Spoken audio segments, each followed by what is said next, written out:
thing about flying is that fundamentally we as human beings shouldn't be able to do it.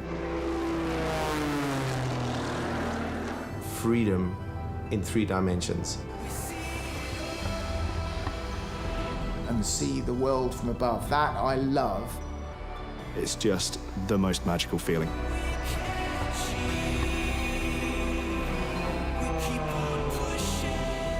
And just being able to soar like an eagle. Fly just with you and your machine. You lift off the ground. It's this very special feeling you can not describe.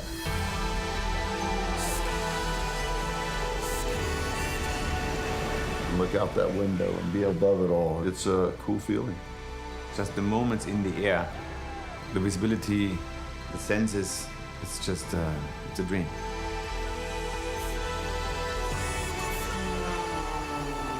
Once I flew with an airplane, it was just incredible, and I knew that it's something I want to do for the rest of my life.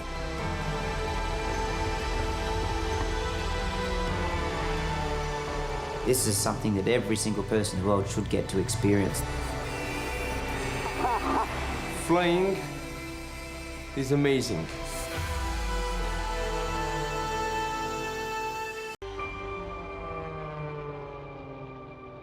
When I saw Peter Beshinje in Budapest in 2005, I just got completely hooked, and I just said that would be a dream sport to be part of.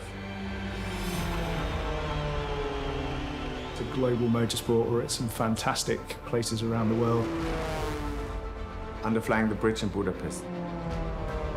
Flying in front of the beach in Rio de Janeiro, and places like this is amazing. The Red Bull Air Race has shown me the world. There is nowhere else on Earth that you could do this sort of flying this low to the ground or the water. It's the fact that we can fly over obstacles in a racetrack, that freedom of movement everybody dreams about. The combination of the speed and the G-forces.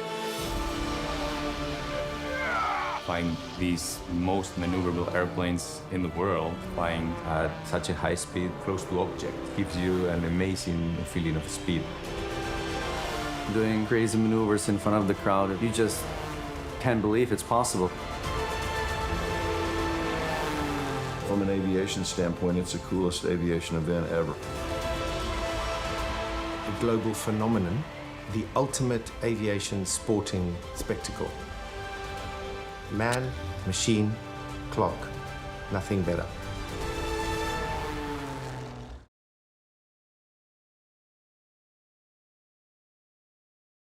Success demands the maximum, pushing teams and pilots to the limit. As in every motorsport, it requires the finest race machinery.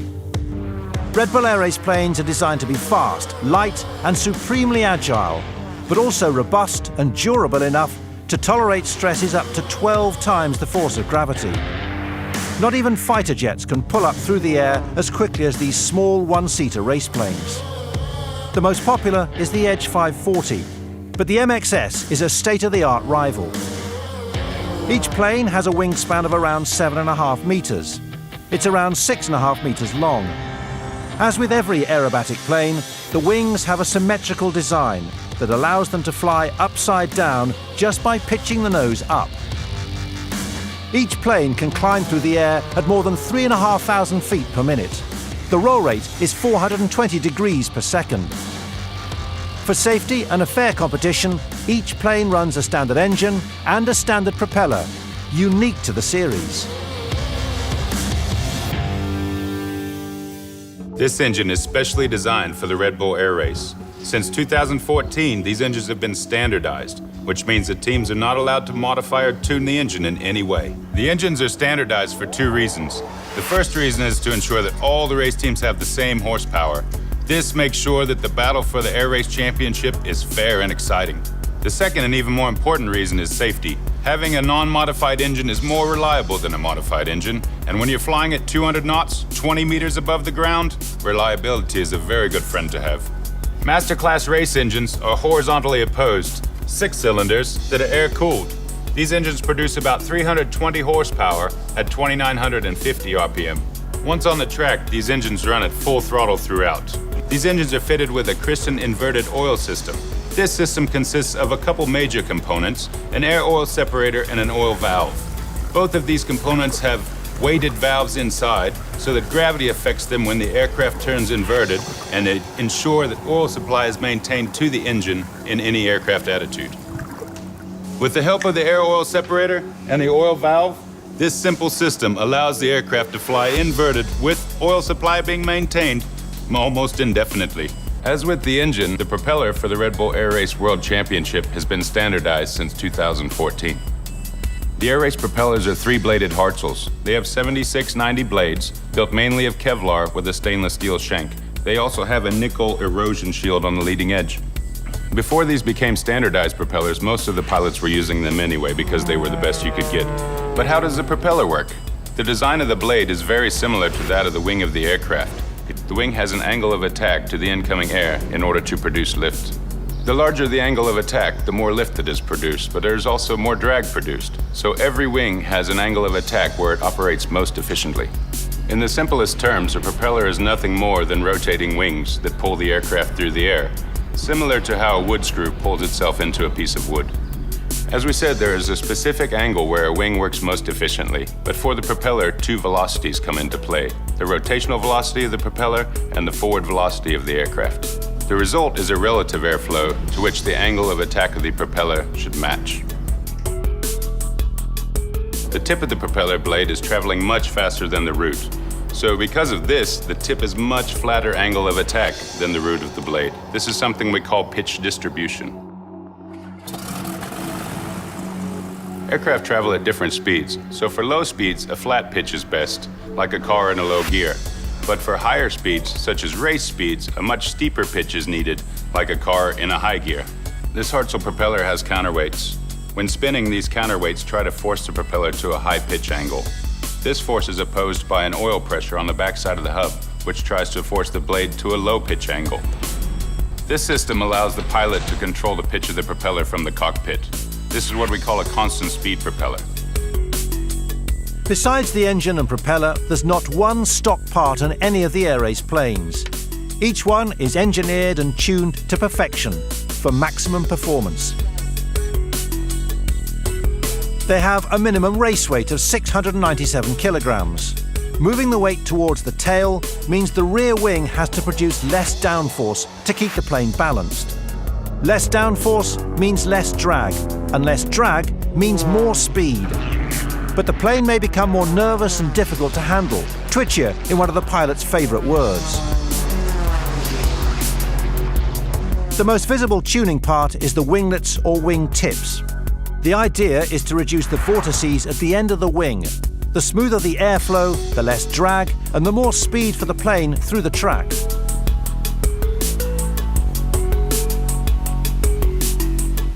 But it's not just winglets that are refined. Every single component is aerodynamically optimized: rudder, wheel cover, canopy, and turtle deck. Some teams also work with vortex generators to improve performance by maintaining a steady airflow over the wings. Over there! Always they want to avoid a wing stall, when the airflow over the wings cuts out the lift needed to hold the plane up. One major part consistently being worked on is the cowling, the engine cover. A cooler engine delivers more power. But there's a delicate balance between efficient cooling and reducing the levels of drag at the front of the plane. The rising level of performance at the Red Bull Air Race has given the technician a highly specialised and relentlessly demanding role.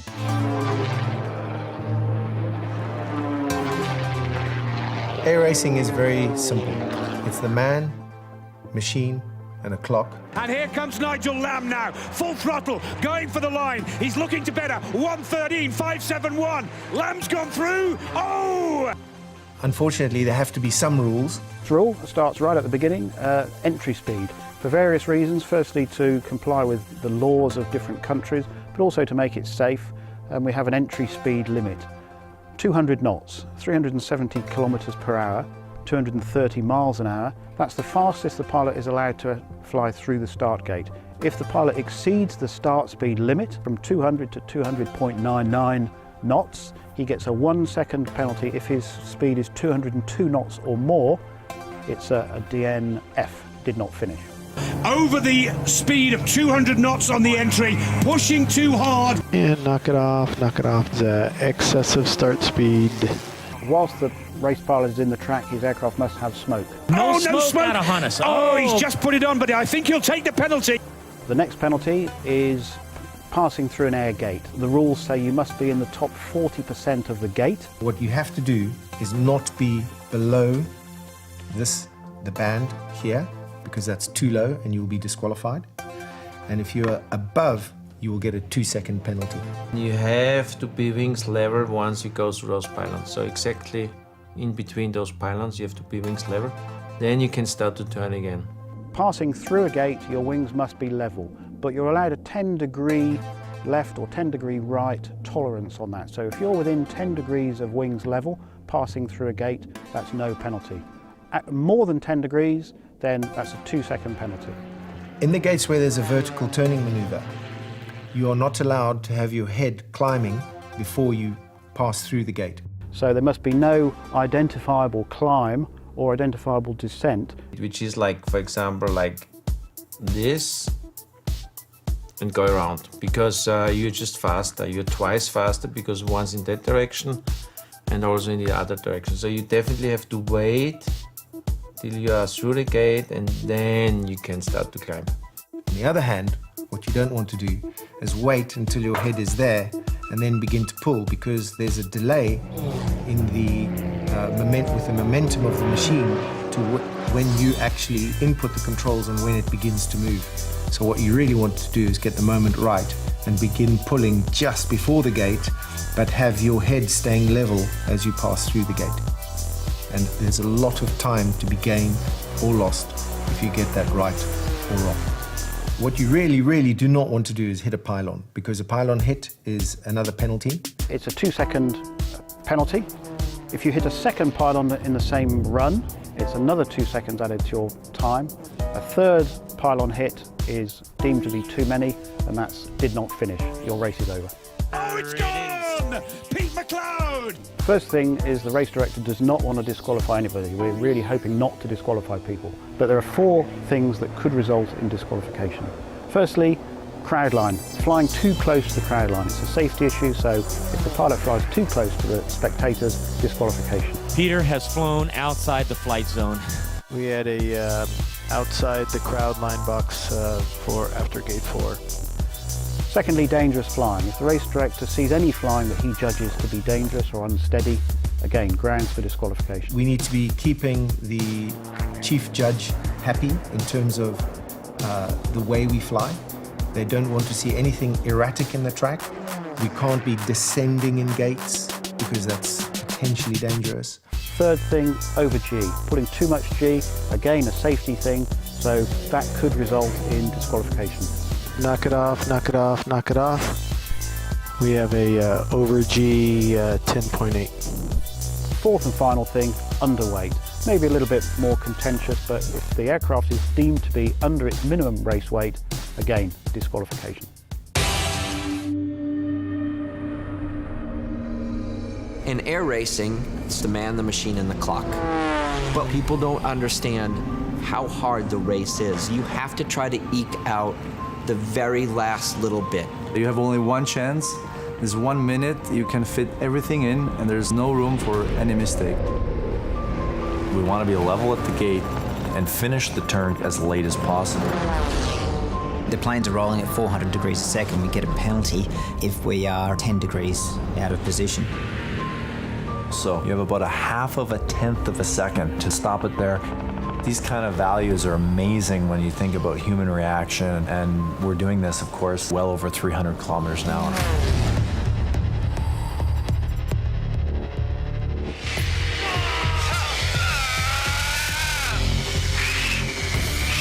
The G-force in the cockpit is the invisible enemy.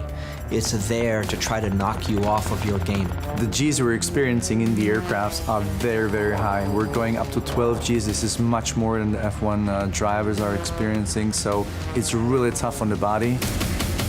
My body, you know, With all the equipment on, I weigh in at 75 kilos, and you pull 12G, you're looking at about 900 kilos of my entire body, and my spine has got to support that weight.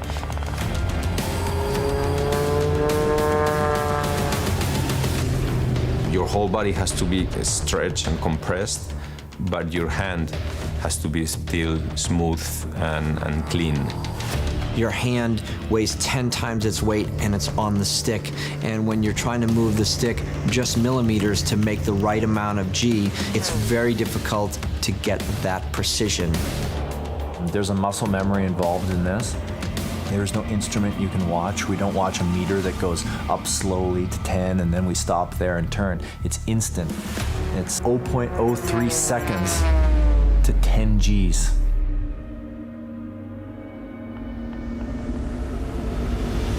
Going in the track, everything has to be automatic. Everything has to be precise. You have fraction of a second for reactions. A really, really good race pilot doesn't think about anything except flying fast. You make sure that you've got a plane that you trust. You make sure you've got a team that you know and you trust. And the team are looking after the plane, they're looking after you. You have to be able to withstand the pressure of all of those external factors as a race pilot to go fast. And that's the difference between winning and losing. How well can you fly on the edge under pressure?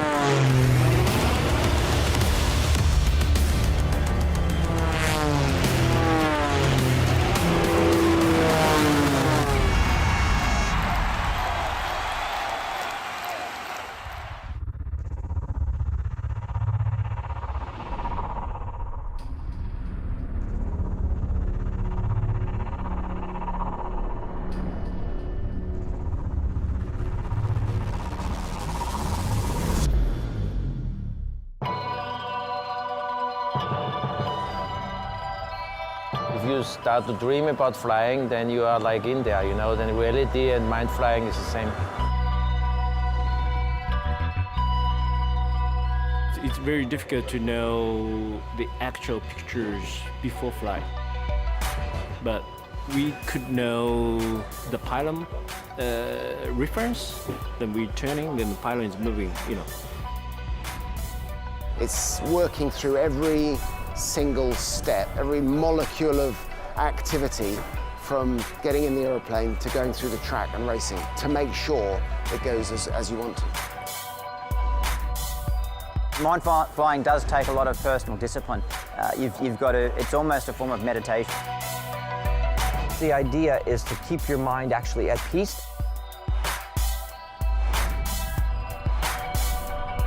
There's no doubt that you have to have a very, very clear picture of exactly what you're going to do, not just, overall in the track, but at every single gate. At 230 miles an hour, there's not a ton of time to think about where I'm going. I need to know everything about that track and, again, visualize it before I go out and try to make that reality. If you do it right, if it fits, it's 100% what you fly. Is you could go racing without doing it, but you'd be slower. Easy as that. It's more difficult to fly mentally than for real. Actually, without mind flying, no flying. So simple.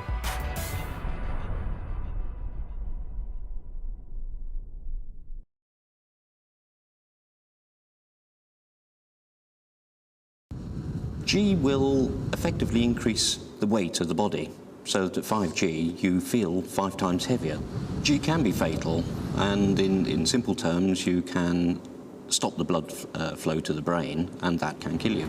This chap is now at 5G in the machine, and after just 6 seconds his brain is so starved of blood he goes unconscious.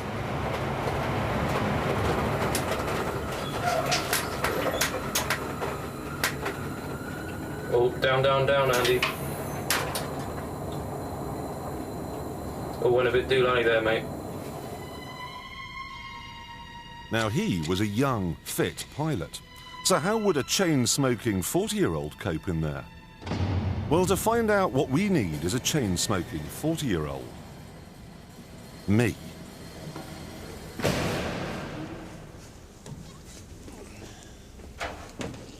Is it safe? Yes, climb aboard and mind the buckle as you sit down. Have I got to be strapped in? Yes. You know, I'm really quite scared about No, it. don't worry about it. Your heart rate will be monitored at all times. When do you stop it? When it gets to what? When it's a straight line. Still going to die. I just know I'm going to die. No, you'll sit back and enjoy the ride. Out. Go on. And I'm going to clench my buttocks when it gets bad. If at any time you want to stop, then you call out down, down, down, and we'll stop it. You may feel slightly nauseous. Nothing you can do about it. Just be British about it. Very much so. Right. If you're happy with all that, then we'll set up the run and start. Go ahead. Let's feel what this G business is. Okay. Stand by. Prepare.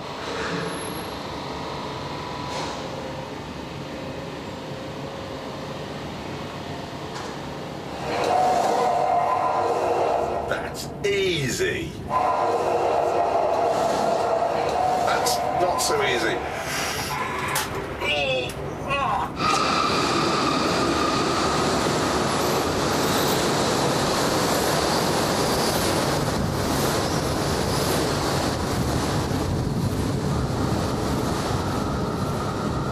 He's not quite sure what to expect, and I think it's probably coming as a bit of a surprise to him. God, it's like having an elephant sitting on my chest. The blood is actually draining away from his brain at this point. All the organs in his body as well are feeling heavy, including the heart, so that tends to descend about an inch or so and change his shape into some pear shape.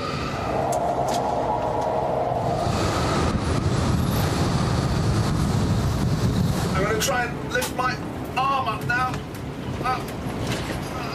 His body weight at the moment is heading towards about 1/3 of a ton.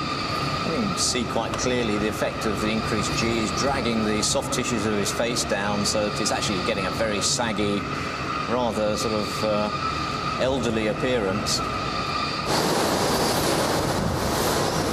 I'm not at all convinced he's enjoying himself here.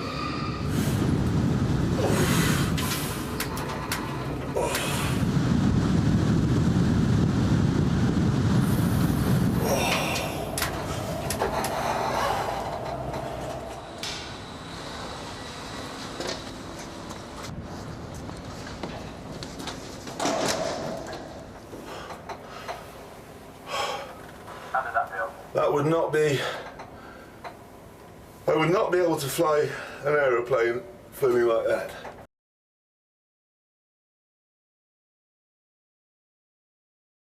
All right, your first ride is going to be that gradual onset ride to a maximum of 7 Gs. Are you ready? I guess, yes. Yeah, ready. I'm ready. Sure. Are you ready? Yes. Yes, sir. I'm ready. Ready. 3, 2, 1, engage.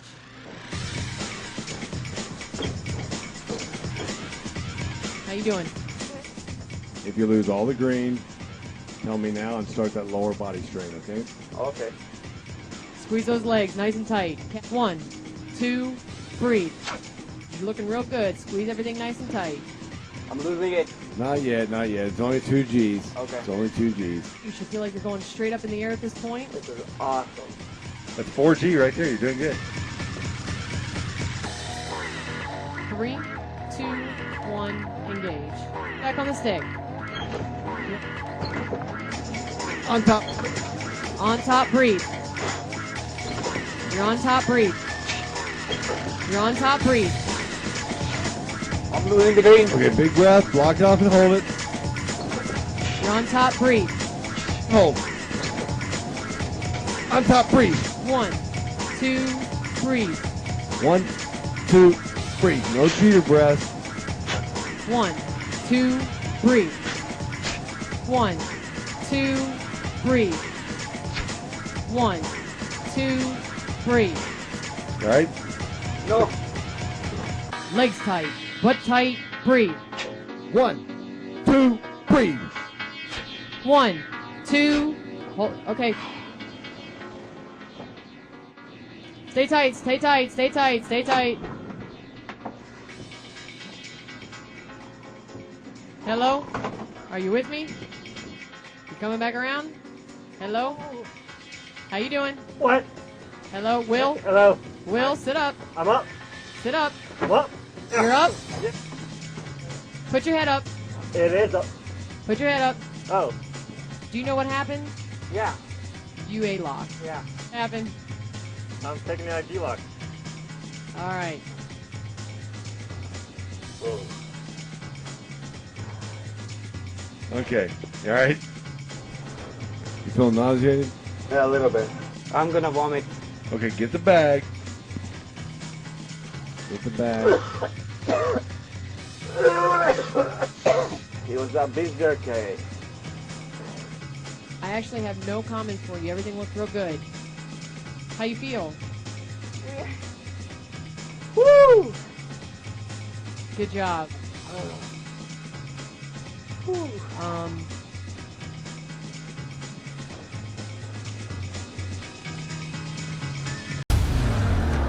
When you're racing, the G-force is the invisible enemy. You're trying to concentrate, and the G-forces are trying to knock you off of your game. The G-forces are pushing down on everything on your body. It's like having an elephant sitting on you. It's a whole load of weight. Everything feels heavy. My body shrink. It feels like somebody is trying to rip you out of the bottom of the plane. You can feel almost like the flesh getting pulled off your bones. You can end up with bruising all over your body. What you don't want to be doing is, for example, moving your head around, looking into a turn, and then pulling on 12G because your neck will not be able to cope with that. If you're not in the right posture, you can really hurt your neck or lower back. Your blood is affected by gravity as well. When we say 10G, that's 10 times the force of Mother Earth. It's like a house sitting on your chest. It's trying to collapse your lungs and everything else. And then all the blood that's up in your head is trying to be down in your body. You need to keep as much blood as possible in your brain. My heart has to continue to function and pull the blood that's getting the same force on it, pull it out of my legs up to my heart and push it back up to my brain so my brain is getting the oxygen it needs to make good decisions and stay conscious. Under the Red Bull Air Race, when we're pulling hard high G turns at a very fast speed for a long time, we need some artificial help. The G suit is very good. It gives you about a 1.5 to 2G cushion and benefit, if you like. It's not a magic suit. So this is the suit that all of the 12 Red Bull Air Race pilots are wearing. One of the ways that the suit really works well is it allows the pilot to relax just a little bit while they're flying.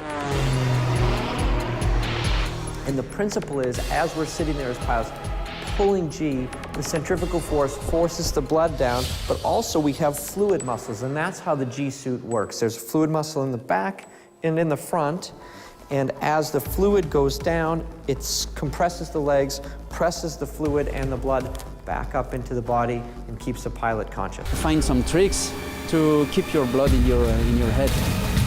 Kind of like having a temper tantrum as a kid, holding your breath and squeezing. You're trying to make your face go red, and then when the G is on you and the blood's running out, it balances out so hopefully you don't pass out. Yelling tends to contract your muscle throats. Contracting them prevents the blood from going down, and I can hear myself, and it is very important because if I can hear myself yelling, it means that I'm still awake. These planes react very, very quickly, as you can see. They climb really fast, they turn really quickly. The Edge 540 can go from 1G to 12G in a third of a second. So that onset of G is incredibly quick. You get very little time to react to it. You have to be prepared for it. You've got to make sure that your body is trained, that every time you do this with your stick, your body naturally strains as well. It's tough, but I like it. Both physical fitness and the G-suit help the pilots to cope with the extreme conditions during competition. Nothing, however, is more effective than airtime.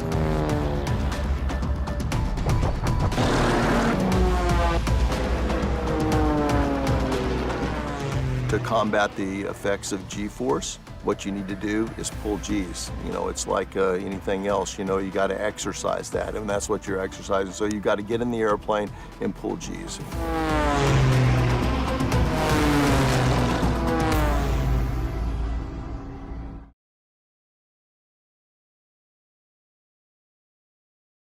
He likes to go first in the final four. For me, this is where my money is. 31 Moroya, you're cleared into the track. Smoke on. Perhaps most importantly with this shortened championship for 2019, only 4 races. If Moroya wins this, the Japanese fans will be counting the victories. If he wins this, yes, there will be some celebrations in Japan. This looks like Yoshi's got it absolutely dialed in here. It looks very, very precise. No misjudgment there at the chicane. Very close to chicane, pylon 3. I watched the shadow go past. Here comes the G. Look at that, 10.4, beautifully judged.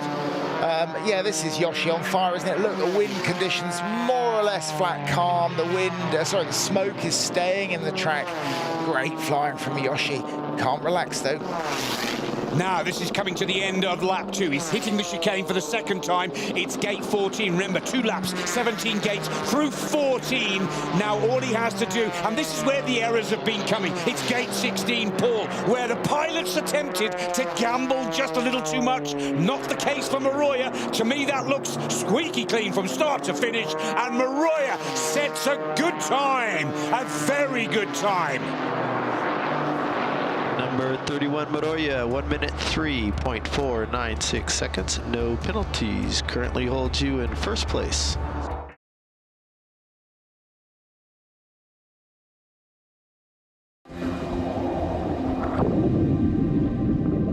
We're basically simulating the aircraft's hit the water, it's upside down. First thing you've got to do is look after yourself, so get on oxygen. Then you have to release the canopy. Once the canopy's open, release the harness, take the bottle out with you and swim away. It is important for the pilots because by training and doing these exercises, it becomes a part of your system. So in case of an emergency, you already know what to do and how to behave in case you end up in the water. There's a lot of stress, of course, in this kind of situations, and then the brain works a different way. So what's in your muscle memory, that works, so we know what to do, how it will look like. So in case anything will happen in the future, it gives us the confidence that we know how to behave. You never want to fly a plane where you think that there's a chance you might end up in the water. But we do. That's part of the risk we accept, that we're doing things that aren't normal in aviation. But it makes a huge difference to know that if something does go wrong and I end up in the water, that these guys are going to be there in 30 seconds. These are the guys that are at the race with me, so they know what I'm doing and I know that they know what they're doing, and we're going to work together to get it done. It's super cool to be able to train with the actual divers there at the race, because you know how they perform. Again, you can build a little bit more confidence. They do a great job training with us here, and I know that they would do a great job in the track if we ever needed them.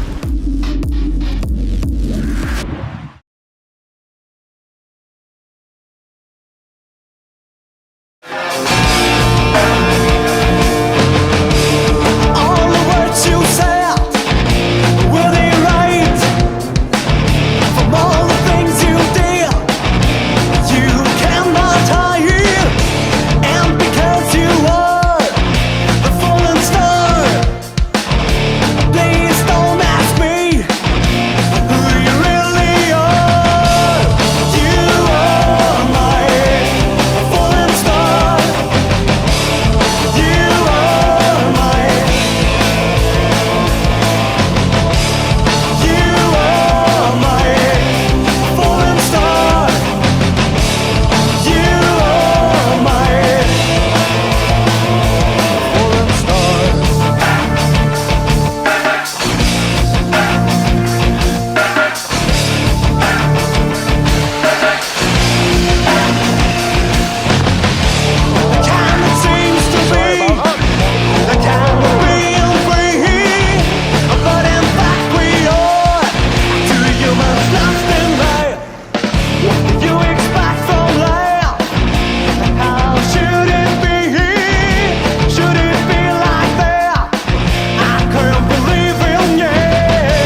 In the first qualifying session of race 4 in Windsor, Ontario, Australian pilot Matt Hall, after a strong early section in the track, stalled his plane to face a dramatic situation. And the final big challenge, level through this blue gate, hard left to the chicane. Oh! And a skim off the water! What an amazing recovery! Matt Hall, way too low, skimming the wing in the water, but just pulls the plane up in time. Multi-mode cleared to hold 3. We'll just have a look at your tail cam.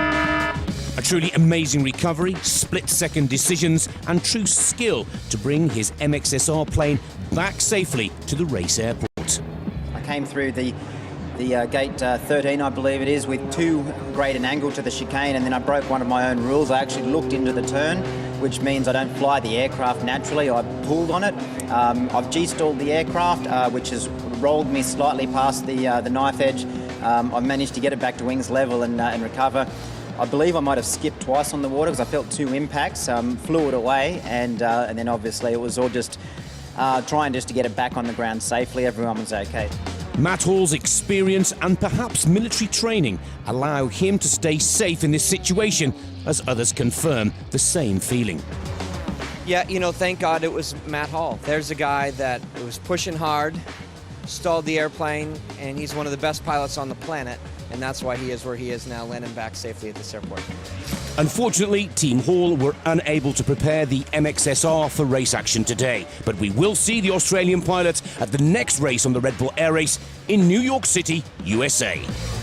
The main damage is probably on the right aileron, has been split, and the wingtip. So as long as the main spar and the engine attachment points are okay, I think the plane is actually not that badly damaged, and it's going to be a matter of replacing parts rather than replacing large components.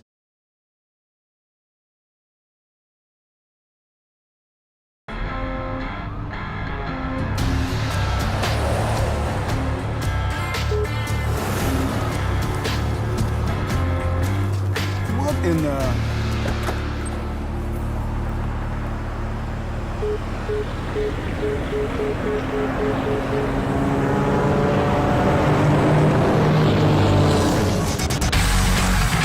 It's good to be in Texas. Aircraft over Dallas. This is Texas State Police. Identify yourself. Sorry, gotta go.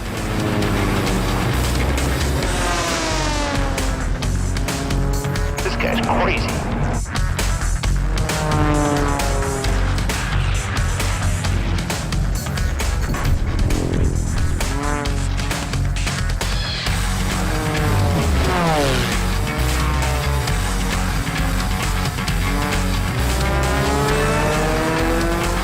Fort Worth, he's coming your way.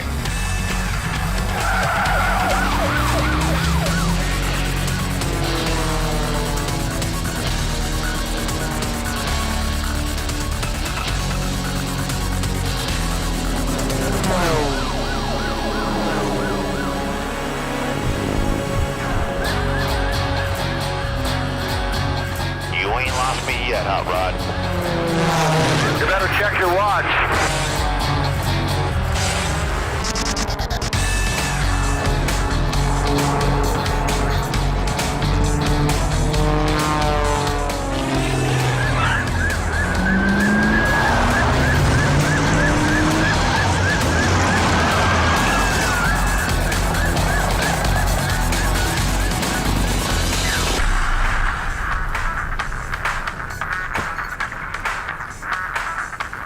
Welcome home, Kirby.